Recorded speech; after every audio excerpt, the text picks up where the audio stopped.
Seguimos ahora ya en la carrera final, porque ahora vamos a ver ya en concreto el tema, quedan dos palabras del tema de cómo alguien que son expertos en el tema del RIS.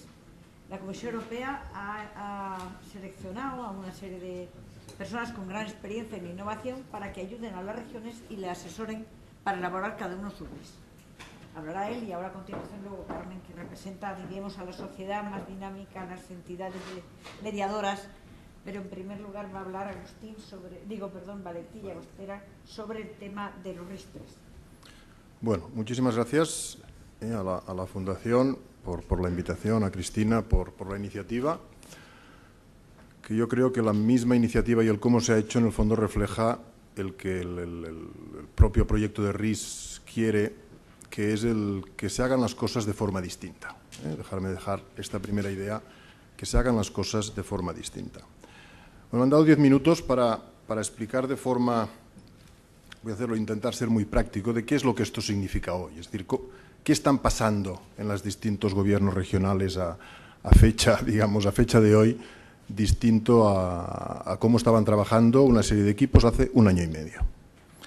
Yo creo que hay diferencias fundamentales en el sentido de que la Comisión, como bien ha explicado Andrea, y lo ha hecho, digamos, desde un punto de vista general, pretende, y lo repito porque las palabras yo creo que lo reflejan muy bien, crear agendas de transformación económica en cada una de las regiones.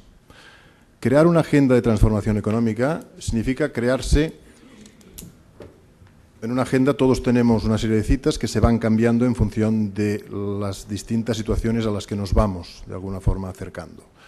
Quiere crear un contexto en el que las regiones sean capaces no solo de analizar y ver cuál es la prioridad, sino entrar en un círculo virtuoso donde de forma constante puedan estar generando y midiendo los resultados de las políticas públicas que se van haciendo en tiempo real. Dicho así, esto parece imposible. Dejármelo decir así, y en el fondo no es fácil.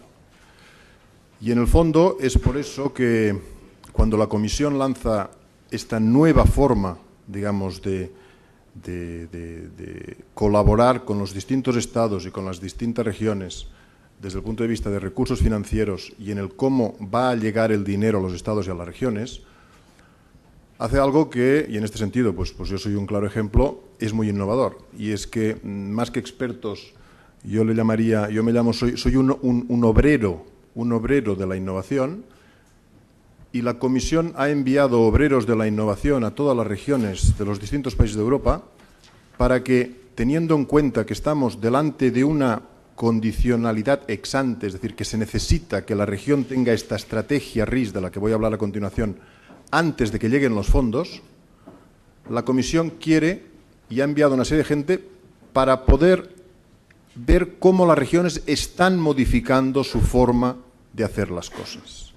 Cómo las regiones están modificando el hasta ahora, dejármelo decir así, y lo haré de una forma muy rápida y seguramente grullera, sus planes regionales que estaban haciendo hasta ahora y que han sido muy exitosos durante los últimos 15 años, y hemos visto los resultados en las transparencias anteriores, sus planes operativos y la forma en cómo, digamos, dineros que venían desde Bruselas para fondos de cohesión, para regiones, digamos, de bajo nivel de desarrollo que estaban o debajo del 75%, es decir, todo esto, digamos, iba llegando a las distintas regiones.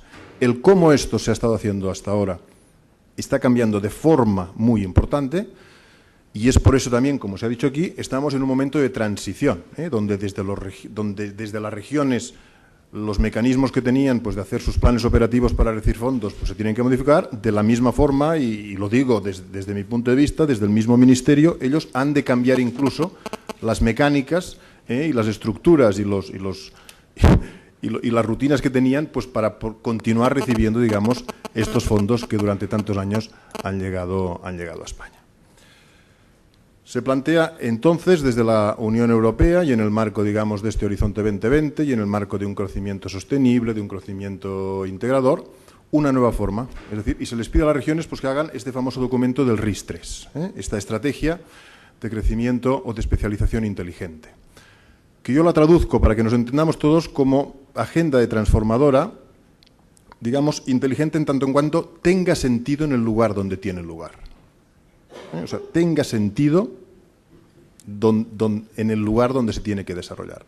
Se ha dicho aquí que hasta ahora pues, hemos tenido políticas públicas relativamente horizontales que se aplicaban de la misma forma a todas las regiones y donde en cada región se intentaba muchas veces pues, utilizar estos instrumentos para desarrollar, digamos, esa región. El planteamiento hoy no es este. El planteamiento es hoy, identifique usted desde la región cuáles son sus motores y a partir de aquí busque usted, digamos, cuáles son los instrumentos a desarrollar. Es decir, que de nuevo, yo creo que aquí hay algo muy importante, se está pasando hasta cierto punto la capacidad de entender qué es lo que se necesita en cada región a la propia región. Evidentemente, en colaboración luego con el Estado y con el Ministerio. Pero se está dando puerta a que no sea estrictamente un plan regional clásico el que haga la región, sino un plan, digamos, de esta especialización inteligente, que de nuevo repito, no es nada más que una propuesta de innovación adecuada al lugar donde se tiene que desarrollar. Bruselas ha hecho un documento que sugiero pues, que os bajéis todos en su momento, porque está en todas las páginas web, debe estar en el Ministerio, debe estar traducido al español, que es esta guía para la elaboración de una estrategia RIS3. O sea, hay un documento elaborado ya desde hace casi más de un año, que explica de forma muy descriptiva el cómo se tiene que elaborar esta estrategia RIS3. Y lo hace básicamente, digamos, estableciendo 6 grandes etapas. Y de nuevo, indico, desde el primer momento, lo distinto es en el cómo se tiene que llevar a cabo esta estrategia. Esta estrategia, al final, es este documento que nos hablaba Jorge, de que en un momento determinado durante este año tendrá que llegar al Ministerio, el Ministerio lo habrá de evaluar en el marco de este acuerdo con la Unión Europea, y ahí las regiones, pues desde ese documento también, establecer sus programas operativos y demás. El cómo se está haciendo esta estrategia es lo que, digamos, difiere al cómo se han estado haciendo hasta ahora los planes de desarrollo regional que se han estado haciendo, evidentemente, en cada una de las regiones españolas. Los pasos son 6, fáciles, y el primero es el diagnóstico de la región. El diagnóstico, de nuevo, sería establecer lo que se ha comentado aquí, este DAFO de la región. ¿Qué es lo que es distinto en el DAFO que se pide ahora al DAFO que se han hecho y que todas las regiones tienen uno? Todas las regiones españolas hoy han hecho un DAFO, seguro, más de uno, ¿de acuerdo? Lo distinto es que se pida, digamos, que haya la implicación de todos los actores. Y cuando aquí hablamos de la implicación de todos los actores, no estamos hablando ni exclusivamente de que se pregunte a las universidades, a los parques tecnológicos, a los clústeres, qué es lo que ellos creen que les gustaría que fuese su región, sino que en clave de lo que necesitan para que la región, digamos, tenga, de alguna forma, una agenda de transformación económica. Es decir, conocer los activos, digamos, de la región, esto está hecho por activa y por pasiva, pero al mismo tiempo conocer, digamos, esos activos desde el punto de vista de hacer la pregunta, no la clásica, cómo le gustaría que esta región tuviera, sino qué es lo que cree usted que esta región necesita a partir de lo que tiene para poder seguir creciendo en una determinada dirección. Y aquí se implica entonces al sector privado. El sector privado, apunto, yo creo que, y esto para la Comisión es muy importante, y en este caso pues yo debo decir que el rol que he jugado en las regiones lo es para la Comisión está pidiendo que se identifiquen aquellas fortalezas y aquellos activos donde el sector privado hoy está dispuesto y está invirtiendo. Me estoy refiriendo que la Comisión, de alguna forma, cuando nos hablaba aquí Andrea de innovación-mercado, o sea, la innovación es todo aquello que genera un mercado, donde se genera un mercado hay un negocio. O sea, no es el momento de ir a buscar cosas que pueden, es el momento de ir a buscar oportunidades que en un momento u otro de ese proceso tienen detrás un emprendedor, una empresa o un equipo de personas que invierten más o menos para tirar esa oportunidad adelante. Son esas el tipo de oportunidades a los que nos estamos refiriendo, las que en más o menor medida tienen un interés de alguien privado detrás que está apostando por ellas. Dejármelo decir de una forma muy general, pero yo creo que es el momento donde desde Bruselas se está diciendo que ya no es solo el hecho de que el sector público considere que eso es importante, que ha sido básicamente uno de los criterios que se han utilizado durante muchísimos años, sino que además, aparte de ese criterio que tiene que estar ahí, que haya una implicación del sector privado en esa iniciativa. Y esto yo creo que es un cambio muy significativo, y es un cambio muy significativo cuando desde los gobiernos regionales hoy se tiene que ir a buscar cuáles son los activos y dónde está, digamos, el potencial de esta región. ¿De acuerdo? A partir de este DAFO, a partir de este análisis, digamos, de los activos, con esta implicación del sector privado, se pide que paralelamente, y no después, sino consecutivamente, se creen estructuras de gobernanza, de forma general. Estructuras de gobernanza significa no, y dejádmelo decirlo así a mí, no el consejero de industria de una determinada región que crea un comité con todos los directores generales y entonces monta un comité asesor donde vienen 3 universidades y 2 clústeres. No. Una gobernanza donde en el comité, digamos, de gobierno hay representadas las universidades, los parques tecnológicos, los clústeres, el sector privado, el gobierno evidentemente regional. ¿De acuerdo? Estamos hablando de este tipo de gobernanza. Estamos hablando de que en las distintas regiones hoy son los distintos interlocutores más allá del propio gobierno que han de intentar en la medida de lo posible estar ahí. Y si os miráis la guía veréis que queda absolutamente reflejado este punto, es decir, que la gobernanza no es preguntar al resto de socios, sino que los socios formen parte del proceso. Porque luego este DAFO, estas identificaciones de activos que se han hecho con esta gobernanza, se tiene que establecer, y se ha dicho y lo ha comentado Andrea, una visión. Y esta visión tiene que ser una visión compartida. Y compartida significa que tiene que estar consensuada entre todos los stakeholders, entre todos estos colectivos, no solo el gobierno. Y lo digo aquí de una forma muy clásica. Dejamos de tener en cuenta ya de forma general el que a los gobernantes les gustaría que fuese su región. Para que introduzcamos directamente en esa visión lo que las otras organizaciones, las otras instituciones consideran que hay activos para poderlo desarrollar. La universidad, los parques, los clústeres, los empresarios, los emprendedores, los usuarios de todas esas innovaciones. Esa visión ha de ser una visión consensuada, no ha de ser una visión, digamos, de un determinado colectivo en un momento determinado que aparece y luego le dicen, no, es una visión, de nuevo, desde abajo hacia arriba. La dificultad está ahí, de nuevo, no en el qué. Visiones y planes estratégicos con la visión de una región con 24 puntos las tienen hoy todas las regiones del Estado español, señores. Visiones consensuadas, digamos, por una serie de instituciones, universidades, centros tecnológicos y demás, no las hay tantas. Porque el conseguir ese consenso, evidentemente, pues requiere de un esfuerzo importante desde el inicio. Tampoco estoy hablando de que se haga un documento y luego se vaya a los empresarios y se les diga, escuche, ahora usted habría de refrendar este punto. No estamos hablando de esto. Esta visión tiene que ser consensuada, pues. Es decir, que estamos hablando de una gobernanza, y esta es una palabra muy importante, compartida. Collaborative leadership. Es un palabra que se utiliza en este documento cada 2 por 3. Estamos hablando de un liderazgo compartido. Y a ser posible, y lo apunto solo aquí, liderazgo no de la región y del gobierno regional, sino de gente que la gente cuando lo visualice innovación. En todas las regiones hay innovadores, hay empresarios, hay investigadores, hay muchos perfiles. Y en otras regiones europeas que están más adelantados en este proceso, están liderando este proceso gente que por alguna forma no está directamente relacionada con el gobierno, sino que son una visión para el ciudadano que dice, este es nuestro plan de innovación. Visión.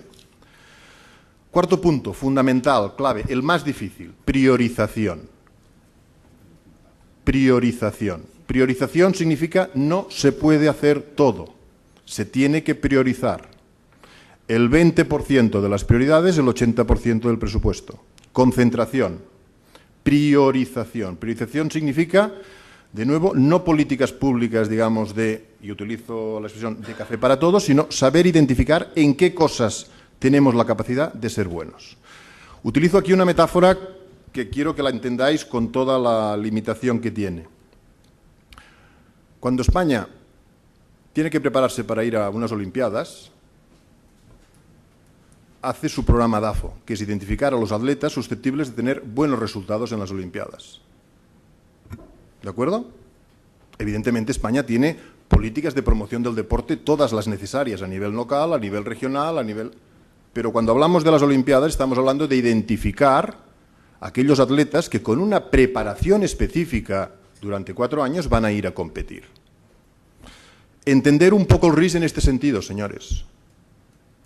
No todo el mundo tiene atletas para hacer todos los deportes. Hay países pues, que nos va muy bien en el fútbol y no lo intentamos en el hockey sobre hielo. ¿Me explico?